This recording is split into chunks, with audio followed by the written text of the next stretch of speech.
തുടരുന്നു. എറണാകുളം മേരൂരിൽ വൃദ്ധസദനത്തിൽ കിടപ്പ് രോഗിയായ 71-കാരിക്ക് ക്രൂരമർദ്ദനം. മഞ്ഞുമൽ സ്വദേശി ശാന്തയ്ക്കാണ് മർദ്ദനമേറ്റത്. ഏരൂരിലെ സ്ഥാപനത്തിനെതിരെ പോലീസ് കേസെടുത്തു. വീണ് പരിക്കേറ്റെന്ന് തെറ്റിദ്ധരിപ്പിച്ചാണ് വയോധികയെ സ്ഥാപനം ആശുപത്രിയിലെത്തിച്ചത്.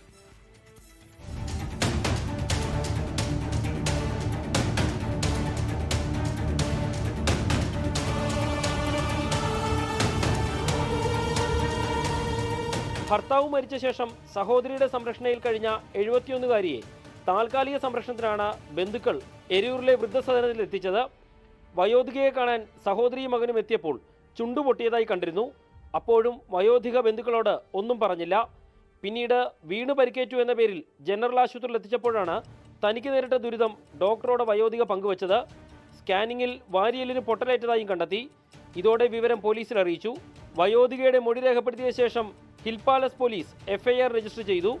വിദഗ്ധ ചികിത്സയ്ക്കായി നിലവിൽ വയോധികയെ കളമശ്ശേരി മെഡിക്കൽ കോളേജ് ആശുപത്രിയിൽ പ്രവേശിപ്പിച്ചിരിക്കുകയാണ്. ശ്യാംകുമാർ, 24, കൊച്ചി. വാർദ്ധക്യം ഒരു അവസ്ഥയാണ്. ആയുസ്സുണ്ടെങ്കിൽ എല്ലാവരും അനുഭവിക്കും. ആ സമയത്ത് കരുതൽ വേണം, ദയ വേണം, ദാക്ഷിണ്യം വേണം. അതൊന്നുമില്ലാത്ത മനുഷ്യരായിരിക്കും മർദ്ദിച്ചത്. എന്തായാലും കേസ് അന്വേഷണം നടക്കട്ടെ. ലോകത്തെവിടെയായാലും ഏത് സമയത്തും 24 വാർത്തകളും ഓഗ്മെന്റഡ് റിയാലിറ്റി പാക്കേജുകളും എക്സ്പ്ലെയിനറുകളും വിശദമായി കാണാൻ ഞങ്ങളുടെ YouTube ചാനൽ നിങ്ങൾക്ക് സബ്സ്ക്രൈബ് ചെയ്യാം.